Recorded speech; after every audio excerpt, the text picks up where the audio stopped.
Sean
bienvenidos a este momento tan solemne en el cual vamos a recordar la pasión de nuestro Señor Jesucristo. Y es un honor, ¿verdad?, también estar presente en este momento tan solemne con hermanos ahí, con la hermana Milo y la hermana Vicente, ¿verdad?, con la hermana, su nombre siempre. Te digo que desde que estuve en el hospital algo pasó en mi cerebro, que a veces no conozco mi cerebro. Bueno, qué bueno que estamos aquí esta tarde, hermanos, y esta tarde vamos a estudiar acerca de este tema que se llama pasa de mí esta copa. De mí esta copa. Y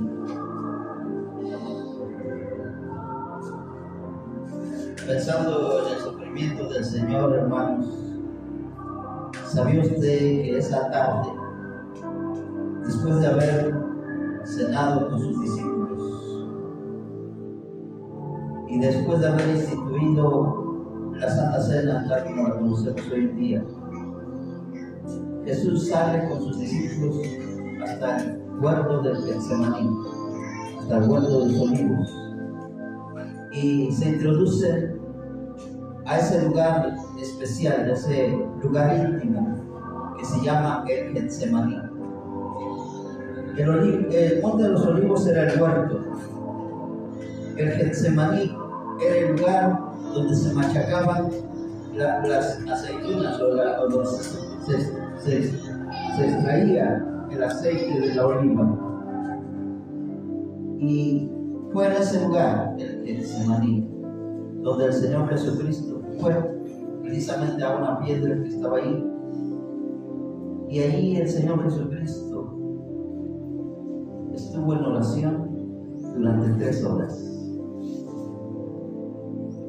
Después de haber tomado la Santa Cena, el Señor Jesús y sus discípulos salieron a ese lugar.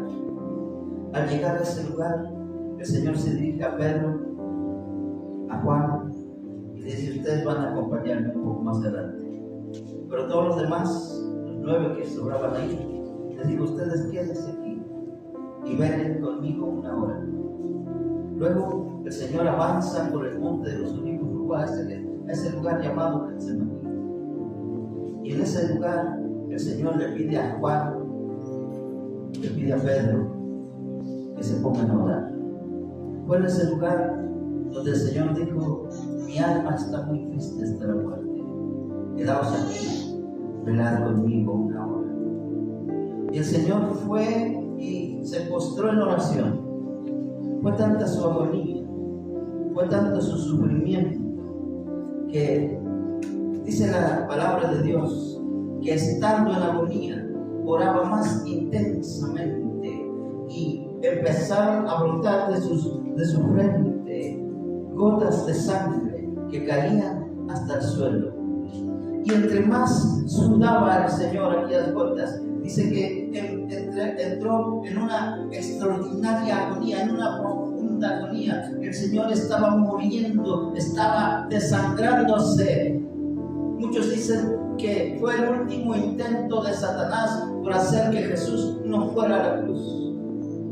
Ya un momento antes, el Señor, hablando de la cruz, le había dicho a los discípulos: ¿saben ustedes que vamos a Jerusalén y el Hijo del Hombre va a ser entregado y va a ser azotado y va a ser llevado a la cruz? Pedro le dijo: Señor, nunca tal acontezca que eso pase contigo.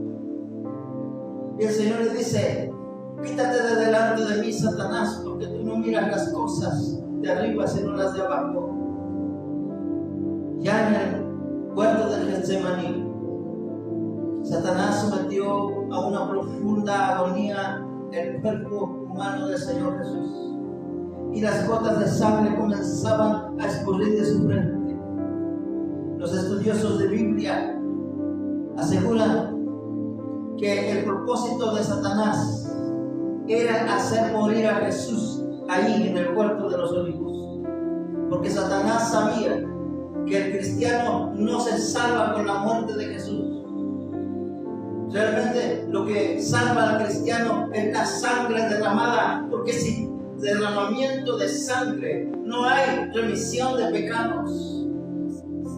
No fue la muerte de Jesús lo que nos dio vida eterna, fue su sangre, porque su sangre es capaz de limpiar el pecado del mundo. Y ahí estuvo Jesús. No cabe duda que en ese momento la soledad se dejó sentir en torno a Jesús, porque él miraba a la distancia para ver si sus discípulos estaban orando, para ver si sus discípulos también estaban de rodillas. Pero no, ninguno de ellos estaba orando, ninguno de ellos estaba de rodillas, incluyendo Pedro, que era el líder de los discípulos, y Juan, que era el discípulo amado, que siempre se recostaba en el costado del Señor. Ni siquiera ellos dos. Y el Señor va con ellos y les dice: no han podido velar conmigo 1 hora, velad y orad, porque para que no caigáis en tentación. Y los discípulos medio se despiertan, pero la Escritura claramente dice que un sueño profundo se había cargado sus ojos, de manera que el Señor regresa y ellos vuelven otra vez a quedar dormidos. Qué triste, hermano, la situación cuando la iglesia cae en el adormecimiento espiritual. Cuando ya no nos interesa la oración, ni el culto, ni la alabanza. Qué triste, porque es cuando más se vienen las tentaciones y cuando más ocurren los fracasos en la vida cristiana. Regresa el Señor y ve a sus discípulos y ellos están dormidos. Pedro, Juan, no han podido velar conmigo una hora. Velad y orad para que no entréis en tentación. El espíritu está muy fuerte, pero la carne es débil. Hermanos, con razón el apóstol Pablo escribe y dice: andad en el espíritu y no satisfagáis los deseos de la carne. Pero los discípulos lo que menos pensaban en ese momento era andar en el espíritu. Jesús vuelve a orar y los discípulos vuelven a dormir. Y en una de esas oraciones el Señor exclama esta frase y dice: Padre, si es posible, haz de mí esta copa sin que yo la beba. ¿Saben ustedes que Jesús, en un momento de su vida, Él decidió no tomar esa copa y ser enfrecido? Anoche yo les decía que Jesús pudo haber renunciado a ese sufrimiento. Nadie lo obligaba a morir por mí. Nadie lo obligaba a morir por usted. Él se entregó voluntariamente. Él podía en ese momento ascender a su gloria. No pasaba nada. Él seguía siendo rey de reyes, señor de señores. Él podía otra vez ocupar su trono de gloria y él seguía siendo Dios. Cuando Pedro saca su espada y corta la oreja de Malco, el siervo del sumo sacerdote, el Señor le dice: guarda tu arma, yo no la necesito. En este momento tengo la oportunidad de pedir 12 legiones de ángeles a mi Padre, y Él está a punto de mandar esas 12 legiones para que me ayuden.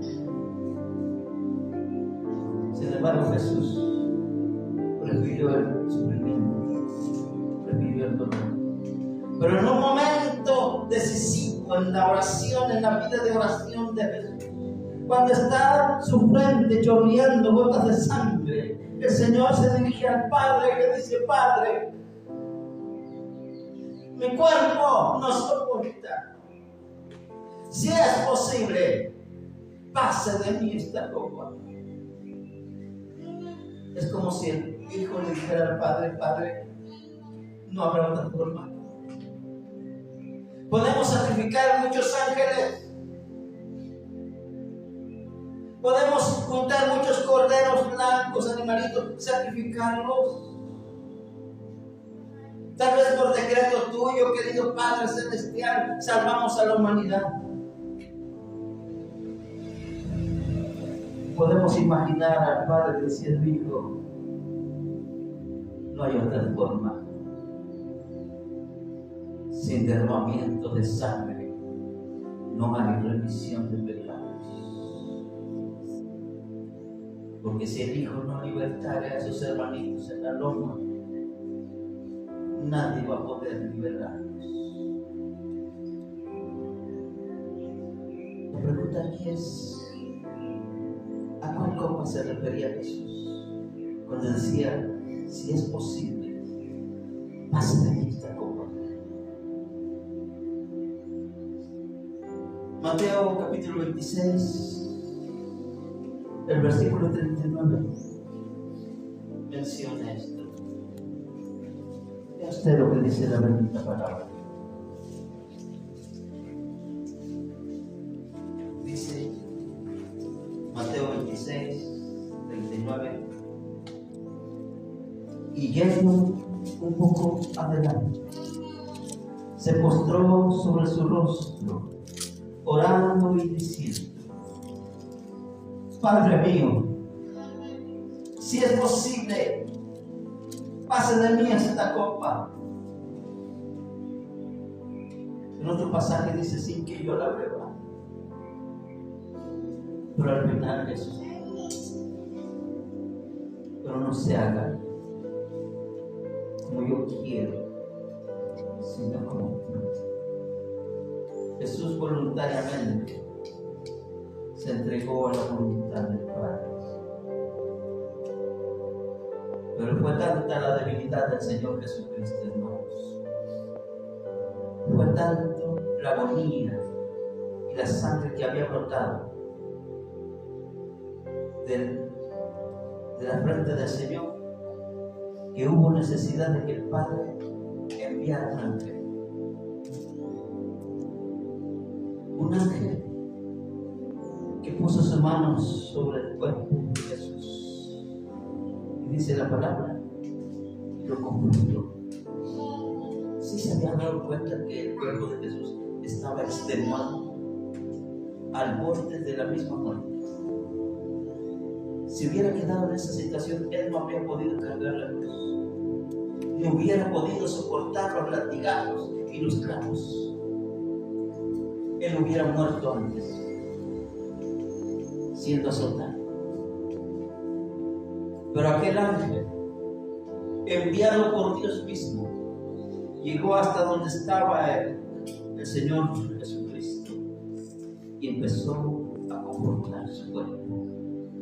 Y le dio fuerzas y le dio vigor, de tal manera que después de aquella noche de intensa agonía de parte del Señor, el Señor tuvo fuerzas para soportar los latigazos, para soportar la pesada cruz que el hombre cruel iba a poner sobre su hombro, para aguantar los clavos que se iban a hundir en sus manos, hasta que la última gota de su sangre se derramara. Y recuerden, Dios no salva a ningún pecador por amor. ¿Sí sabían eso? Dios salva al pecador en base a un sacrificio, en base a sangre.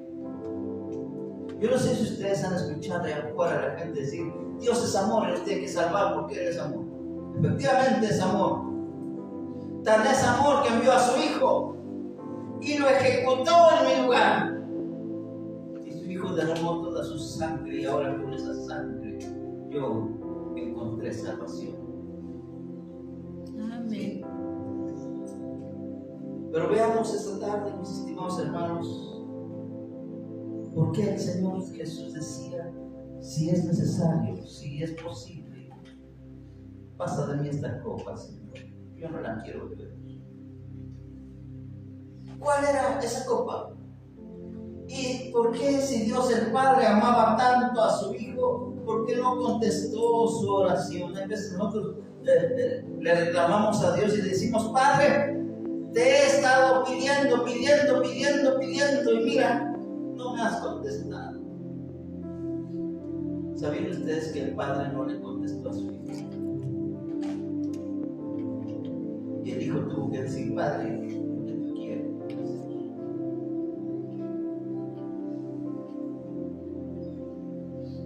¿Por qué?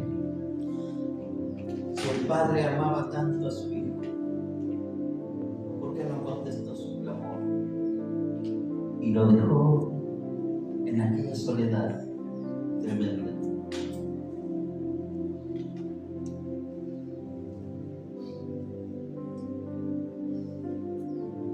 Preguntamos ahora, ¿es que no había otra manera? Tal vez mandando a toda la gente a bautizarse. Allá afuera enseñan, ¿verdad? Que un niño pequeño se bautiza y ya salva.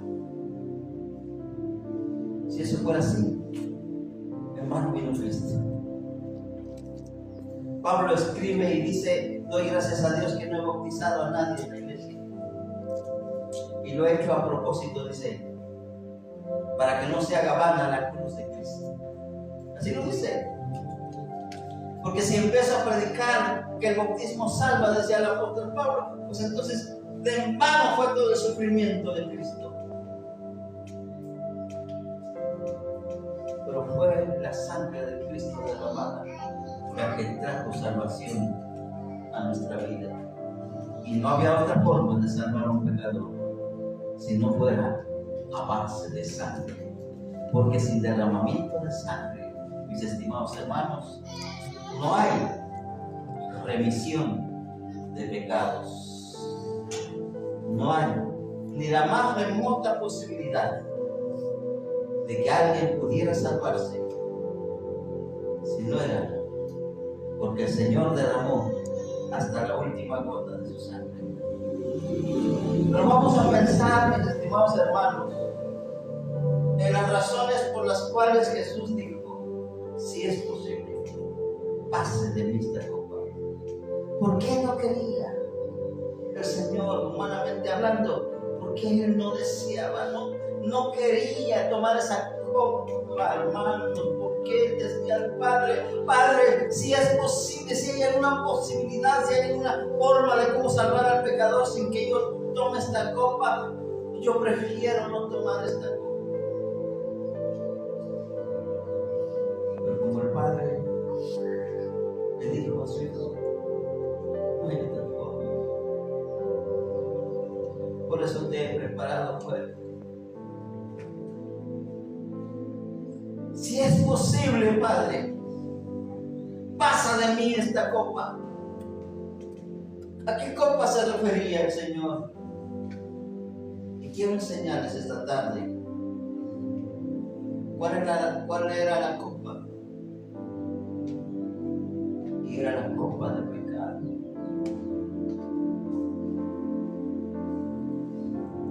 ¿Sabe usted, hermano, que ese día que el Señor iba cargando su cruz no era solamente el peso de la cruz? Era mi pecado, hermanos, lo que estaba llevando el Señor en su cuerpo. Era el pecado de cada uno de nosotros. Yo no sé si usted ha hecho alguna vez la cuenta de sus pecados. Cada uno de ellos merece la muerte, porque la paga del pecado es muerte. Pero en ese momento el Señor estaba frente a la copa y Él miraba la copa llena de pecados míos, de pecados suyos, de hermano. Él miraba esa copa y decía: yo tengo que cargar con ese pecado. Yo, el Santo de Israel, el que nunca cometió pecado. Vean lo que dice 2 Corintios 5:21.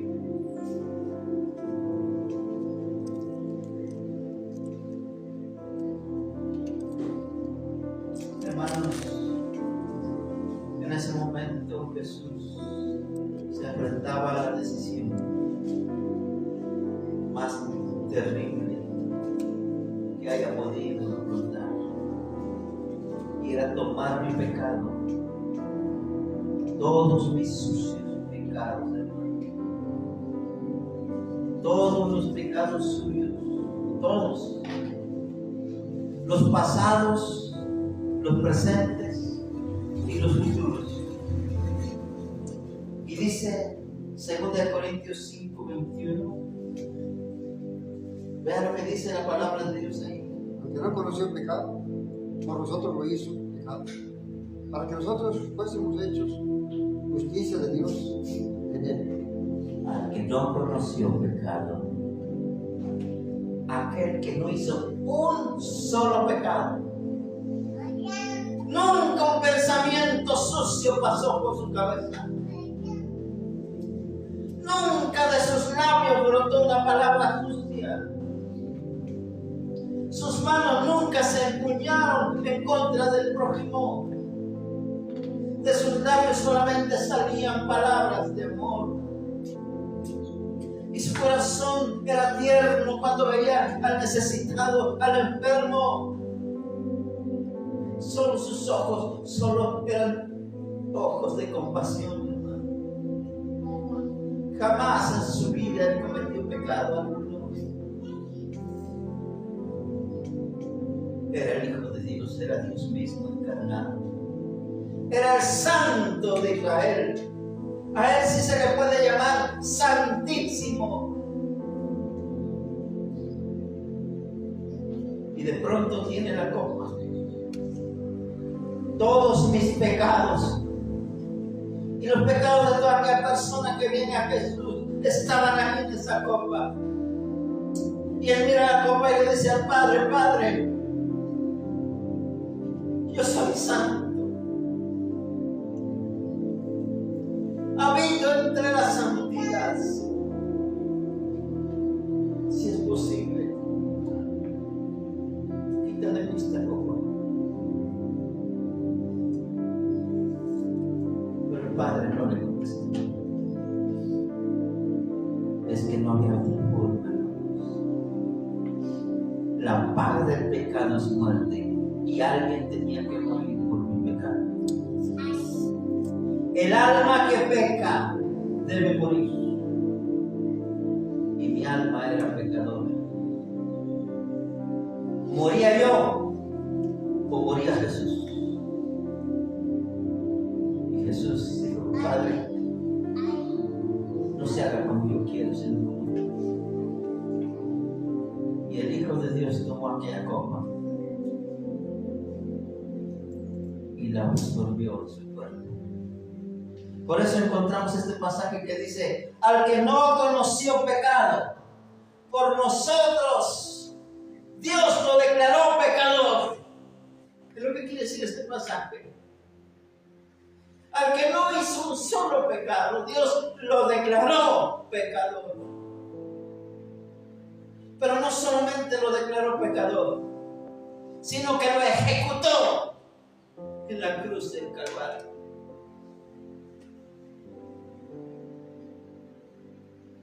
Tremendo. Hablando con esto con los hermanos en los amor, les digo: tampoco no es motivo para amar a Jesús. Tomó todos mis pecados, pecados pasados, presentes y futuros. Todo tomó, Señor. ¿Y sabe usted qué nos dio a cambio? Su vida de santidad. Amén. Sí, hermano. Él se hizo pecado a sí mismo, pero como él era santo, ¿qué iba a hacer con esa vida santa que él tenía? Pues él nos la dio a nosotros. Yo me hago pecado y mi vida de santidad se la doy al hermanito Luis. Amén. Se la doy a mi esposa, al hermanito ahí atrás, a los hermanos. Amén. Amén. Aquí lo dice: para que nosotros fuésemos hechos ¿qué? Justicia. Justicia de Dios en él. Para que nosotros fuéramos revestidos de la justicia de Dios. ¿Ha pensado usted lo que significa eso? La justicia de Dios. ¿Qué tan justo puede ser Dios? Toda justicia. ¿Qué tan santo es Él? Amén. Bueno, pues el Padre declaró pecador a su Hijo, lo ejecutó, y la santidad y la justicia de su Hijo me la dio a mí. Y me revistió de su justicia. Aquí lo dice la palabra: para que nosotros fuésemos hechos justicia de Dios en Cristo. Porque todo está en Cristo. Les comentaba yo que yo tenía un amigo en el trabajo. Yo siempre le platicaba de Jesús. Digo: Jesús quiere salvarte. Y siempre, y una vez se enojó conmigo, me dijo: lo que yo tengo contra ustedes, los protestantes, aleluyas, es que todo ha de estar en su Cristo. ¿Y dónde queda? Mi Guadalupe acercó una Guadalupe. ¿Dónde queda? Yo le dije: en primer lugar, esa Guadalupe que traes ahí, esa no es la madre del Señor. Porque la madre del Señor se llamó María. ¿Quién le cambió el nombre? Y además, le digo: esa Guadalupe que traes, yo no sé dónde voy a quedar, pero sí puedo decirte dónde voy a quedar tú si confías en Jesucristo. Hermanos, para quienes hemos confiado en Jesucristo, vea esto: hemos sido hechos justicia de Dios ¿Sabe usted que el término justicia quiere decir justificado? Romanos 5:1 dice, justificados pues por la fe, tenemos paz para con Dios por medio de nuestro Señor Jesucristo. ¿Sí? Siendo justificados gratuitamente por su sangre. ¡Wow! ¡Qué hermoso! Nos dio su justicia gratis por esa sangre que Jesús derramó en la cruz del Calvario. Entonces, ¿cuál era la copa que no quería beber el Señor? La copa de su pecado. Él sabía que en ese momento el Padre estaba a punto de convertirlo en un pecador y ejecutarlo de la manera más cruenta.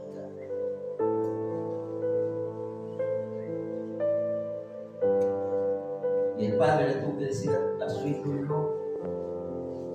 si tú decides no tomar la copa, pues entonces se perdieron todos aquellos que te van a adorar y bendecir. Pero si tú tomas la copa, miles de millones de almas van a salvarse. Y es entonces cuando el hijo dice, Padre, no se haga mi voluntad, sino la tuya. Y hermanos, 2000 años han pasado y aquí estamos. Bendito sea el nombre de Jesús. Aquí estamos y adoramos a Jesús y bendecimos su nombre y le damos honra y gloria porque solo Él la merece. Amén. Amén. Gloria a Dios, hermano. Dice 1 Pedro, capítulo 2, versículo 24. Y esto es para corroborar que el Señor Jesucristo tomó en su cuerpo nuestros pecados. Dice, quien llevó Él mismo nuestros pecados, ¿en dónde? En el madero. En su cuerpo. ¿En dónde llevó Jesús mis pecados? En su cuerpo. En su cuerpo. Después que Jesús termina esa oración en el monte de los olivos, Dios declaró a su hijo pecador y lo entregó para que fuera sacrificado. Entonces, el transcurso, Jesús llevaba en su cuerpo mis pecados. Aquí lo dice la palabra claramente. Quien llevó Él mismo nuestros pecados en su cuerpo sobre el madero. Versículo 24. Ahora el versículo 25 que dice, para que nosotros, dice el versículo 25, a ver, capítulo 2, 24 de 1 de Pedro, 25. el 25, Porque vosotros seréis como ovejas descarriadas. quien llevó Él mismo nuestros pecados, es el 24. Sí. Quien llevó Él mismo nuestros pecados en su cuerpo sobre el madero, para que nosotros, estando muertos a los Para que pecados, nosotros, estando muertos a los vivamos a la pecados, justicia y por vivamos venida fuiste a la sanados. justicia, Amén. por cuya herida fuimos sanados. Amén. Gloria a Dios, hermanos, qué maravilla. Jesús no quería tomar algo, pero en realidad la tomó. Y por eso bendecimos su nombre y le damos gloria. No tenía necesidad de tomarla. La tomó voluntariamente. Él dijo, nadie me quita mi vida, yo la pongo. Tengo poder para tomarla, tengo poder para ponerla, y tengo poder para tomarla. Este mandamiento recibí de mi Padre. Pero hay otra copa que el Señor no quería tomar. Y era la copa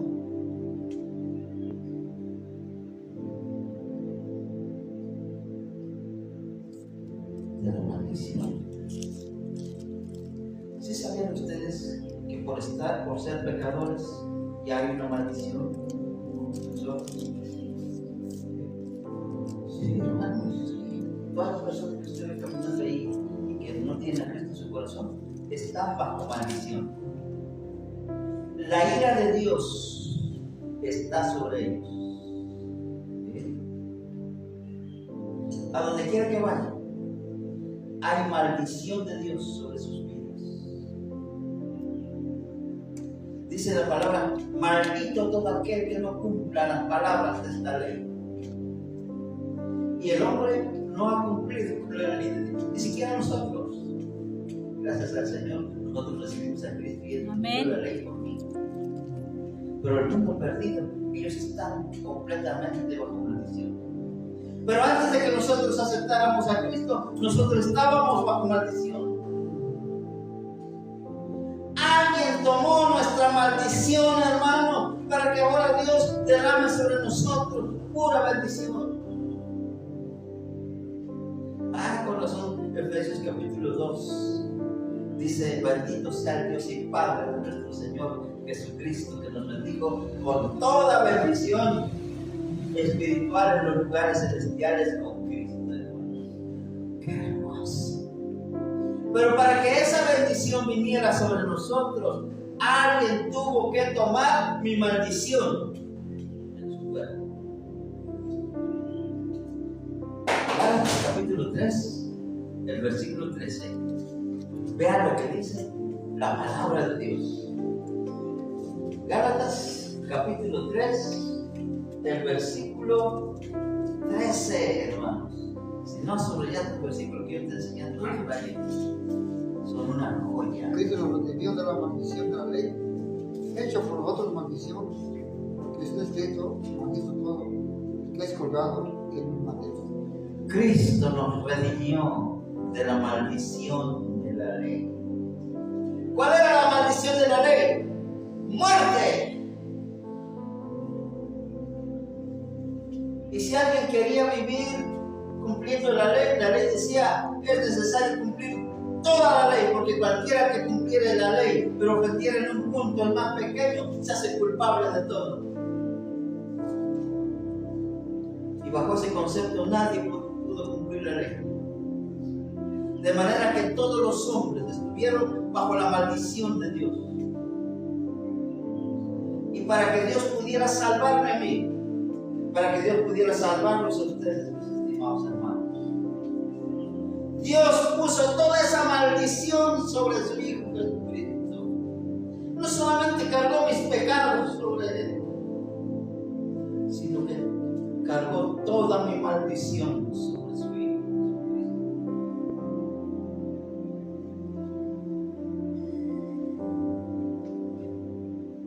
Isaías 53 dice: con todo eso Jehová quiso quebrantarnos, sujetando en el padecimiento. Mas el herido fue por nuestras rebeliones, molido por nuestros pecados. El castigo de nuestra paz fue sobre él, por su llaga fuimos nosotros curados. Hasta nuestras enfermedades puso el Padre sobre su Hijo. Cristo nos redimió de la maldición de la ley. ¿Cómo? Pues se hizo a sí mismo maldición.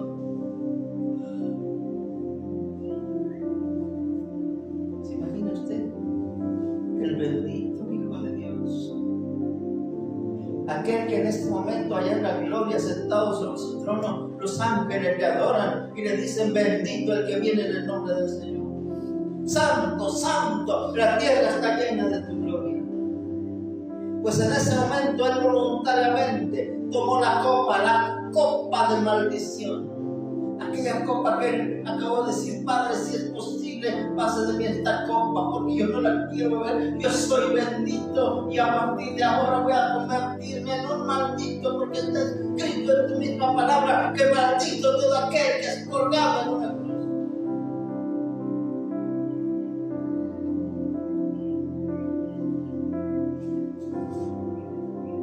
Gracias a ese sacrificio y a esa decisión, nosotros fuimos redimidos. Redimidos a un precio de sangre.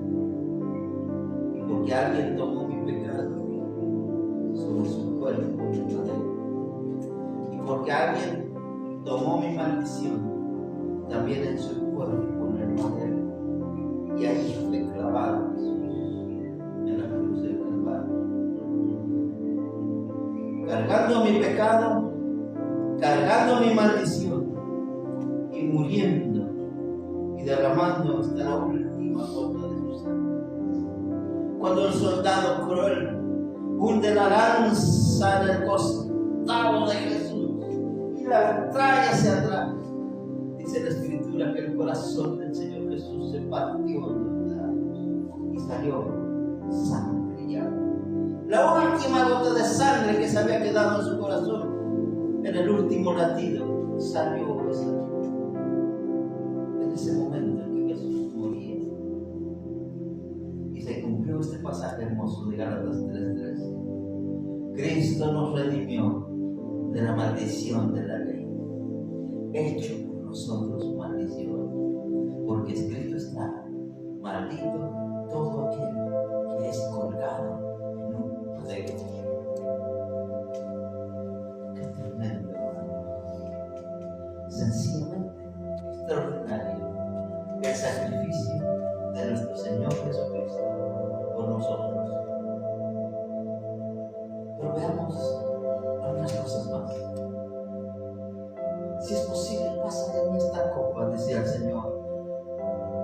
Y ahora vamos a ver otras formas de sufrimiento que experimentó el Señor. La copa de la traición. Qué doloroso es experimentar una traición dentro de la familia, dentro del hogar, dentro de la iglesia.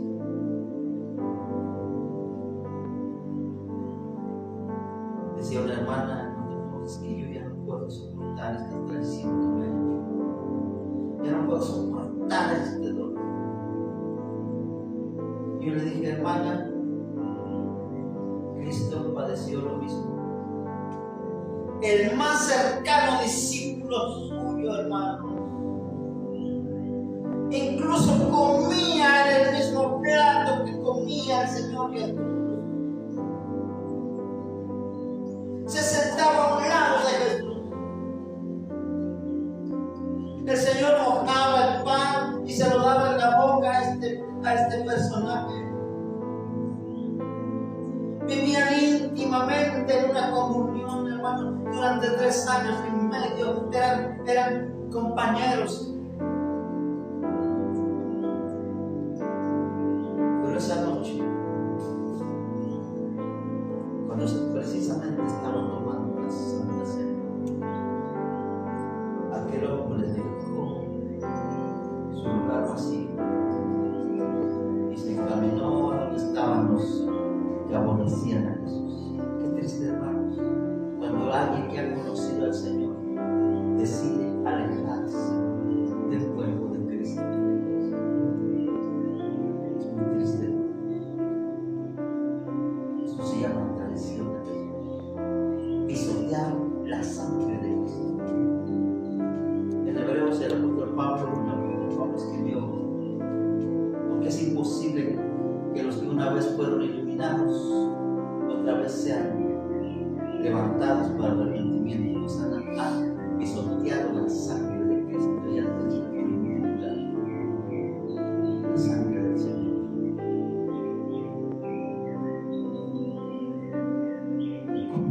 De la traición. El más íntimo discípulo fue con los principales sacerdotes y les dijo: ¿cuánto me dan? Yo se los vendo. Sí, así fue a vender a Jesús. Hermano, esto es terrible. Uno pensaría que la traición iba a venir de fuera. Por razón el Señor Jesús dijo que los enemigos del hombre serían los que están en su misma casa.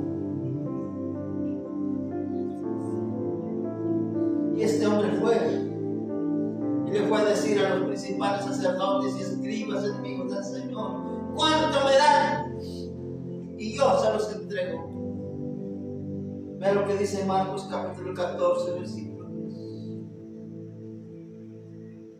Dice ahí la palabra. En Marcos capítulo 14, versículo 10. Entonces Judas Iscariote, Y eso pasó. En la tarde en que Jesús y sus discípulos estaban tomando la cena, Judas salió y fue a entregar al maestro. Entonces Judas Iscariote, uno de los 12, fue a los principales sacerdotes para entregarse. Y los otros sacerdotes le dieron 30 piezas de plata. El pasaje de la Escritura dice que los sacerdotes aquí se pusieron, pero bien felices.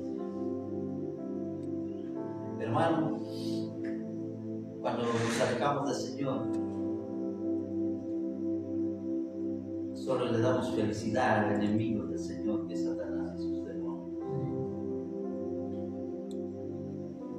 Judas no solamente traicionó al Señor vendiendo, sino que cierra con broche de oro su traición, dándole un beso al Señor. ¿Se dan cuenta de lo que eso significa, hermano? Ya lo había vendido y todavía viene hipócritamente, dice la palabra, y abraza al Señor y le da un beso en la mejilla, le dice: salve, maestro. Sin saber que la traición ya la traía entre sus manos, las monedas ya estaban en su bolsillo.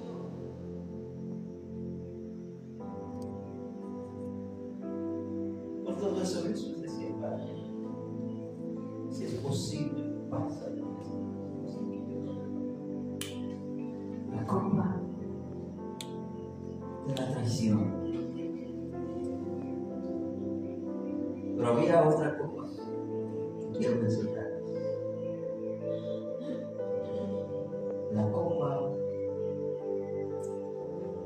del desprecio.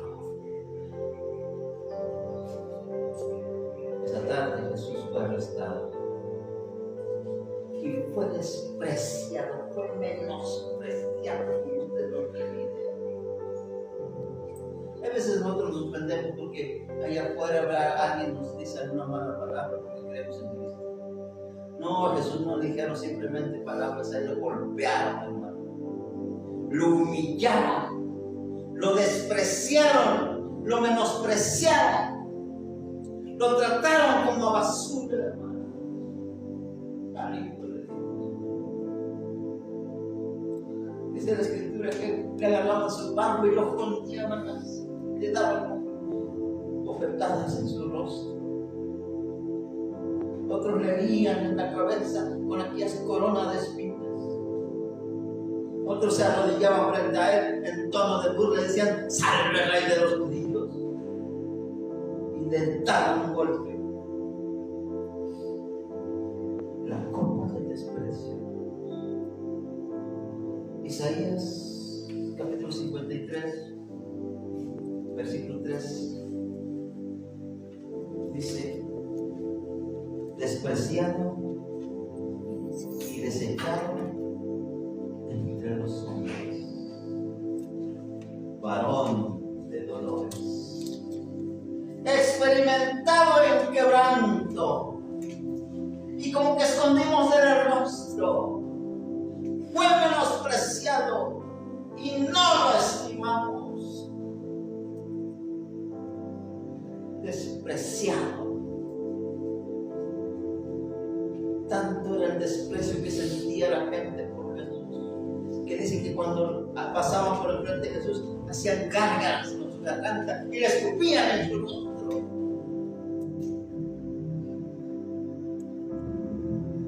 ¡Qué tremendo desprecio! La copa del desprecio, la copa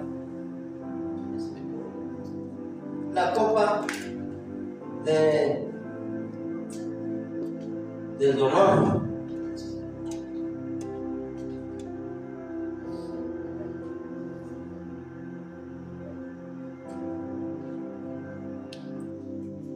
La copa del sufrimiento, hermanos, era lo que Jesús no quería tomar en aquella tarde, en aquella noche. Por eso él decía: Padre, si es posible, pase de mí esta copa sin que yo la beba. Y ya vamos casi finalizando, hermanos.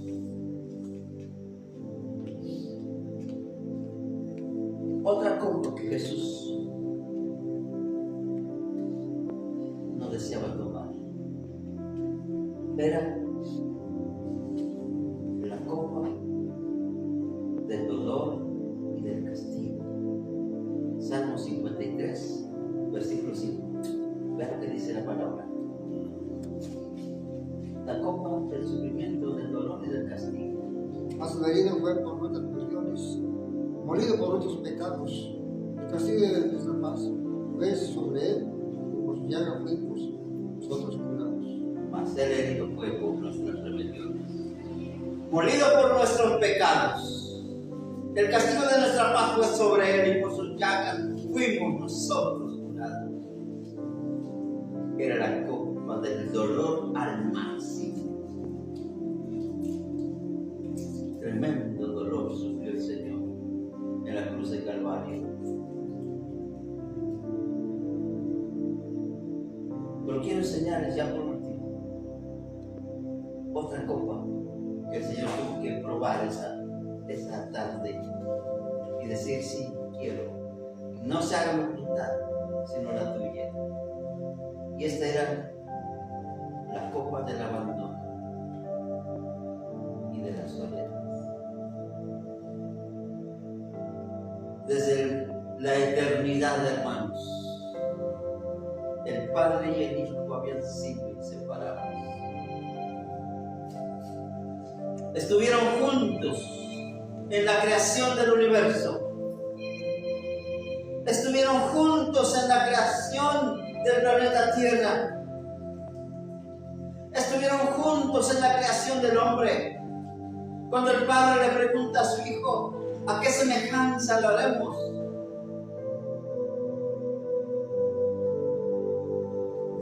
El Padre y el Hijo habían sido inseparables.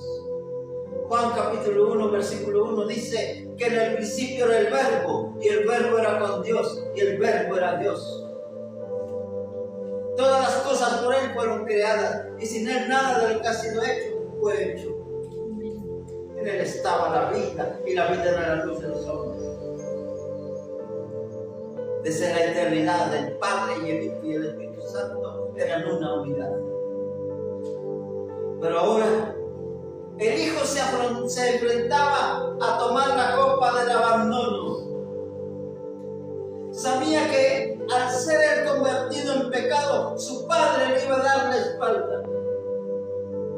Y estando en la cruz, hermanos, cuando más fuerte era su sufrimiento, dice la palabra, que Jesús clamó a gran voz, diciendo: Padre, Padre, ¿por qué me has desamparado? ¿Y saben qué hubo de respuesta? Solo el silencio del Padre. Mateo capítulo 27, versículo 46, lo menciona de esta manera. Dice este versículo de la bendita palabra: cerca de la hora novena, Jesús clamó a gran voz diciendo: Elí, Elí, lama sabactani. Que traducido es: Dios mío, ¿por qué me has desamparado?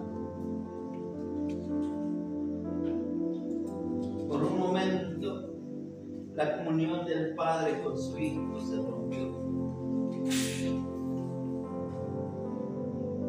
Y el Hijo quedó en el más completo y profundo abandono por parte del Padre. El Padre ni siquiera escuchó el clamor de su Hijo. Padre, Padre, ¿por qué me has desamparado? En ese momento la tierra tembló, el sol se oscureció y el Hijo pasó las últimas 3 horas colgando de esa cruz en completa soledad y oscuridad. pérdida total. ¿Por qué el padre abandonó a su hijo en ese momento? ¿Sabe por qué? Porque en ese momento el padre le daba la espalda a su hijo Jesús y abría sus brazos para recibirle. En ese momento el padre ejecutaba a su hijo, lo declaraba pecador, bajo maldición, y lo abandonaba a su suerte para voltear hacia mí y abrazarme y darme vida eterna, perdón de pecados, y declararme como su hijo, justificado, santificado, adoptado, redimido. Hermanos, ¿por qué no darle gracias al Señor, hermanos? Amén. ¿Por qué no bendecir su nombre? ¿Por qué no esperar con ansias que sea día del Señor para congregarnos? Después de todo lo que he visto, lo que yo pueda hacer por Él no es nada comparado a lo que Él sufrió por mí. A veces tenemos que pedirle perdón al Señor porque, al igual que Judas, cambiamos al Señor por cualquier cosa. Un hermano me llama y me dice: hermano, yo no voy a poder ir al culto hoy. Y yo le digo: ¿por qué razón está usted enfermo? Vamos a hablar con usted. Y me dice: es que me salió una oportunidad de trabajo que no pienso desaprovechar. Era domingo 10 de la mañana. Al siguiente domingo llega y yo le pregunto: hermano, ¿le fue bien en su trabajo? Y me dice: sí, me fue bien. ¿Y cuánto ganó? Gané 100 pesos. Yo no se lo dije, pero en mi corazón decía: tu hermano cambió al Señor por 100 miserables pesos. Sin lugar a dudas, ya está, se nos terminó. O ya nos debía. Dios nos libre, hermanos, de caer en semejante aberración. El Señor Jesús merece toda la honra, toda la gloria, toda nuestra entrega personal a Él. ¿Por qué no adorarle? ¿Por qué no bendecir su nombre? ¿Por qué no darle gracias? Porque Él se lo merece. Vamos a orar. Amado Señor, bendito sea tu nombre. Te glorificamos. Te damos honra porque es tu Hijo. ¿Qué te podemos ofrecer? Después de que tú lo diste todo por nosotros. Tal como dice un hermoso cántico, Señor, ¿con qué pagaremos amor tan inmenso? Que diste tu vida por mi pecado. Solo nuestra gratitud, Señor, y solo nuestra adoración, y solo nuestra alabanza, Señor, acepta. Perdónanos cuando nosotros también, como aquel discípulo traidor, te cambiamos por las miserias que ofrece este mundo, Señor. Y ayúdanos, Señor, a ser fieles para contigo a cada momento de nuestra vida. Padre amado, ahora bendice a mis hermanos que están conmigo en este culto, en esta predicación y en esta ceremonia. Bendice sus vidas y llena sus corazones de tu gozo y de tu paz. Y que sepan apreciar el sacrificio cruento en la cruz del Calvario que hiciste por nosotros. Bendito seas, Jesús, Creador del universo. Te honramos y te bendecimos y te damos gloria en tu precioso nombre, Jesús.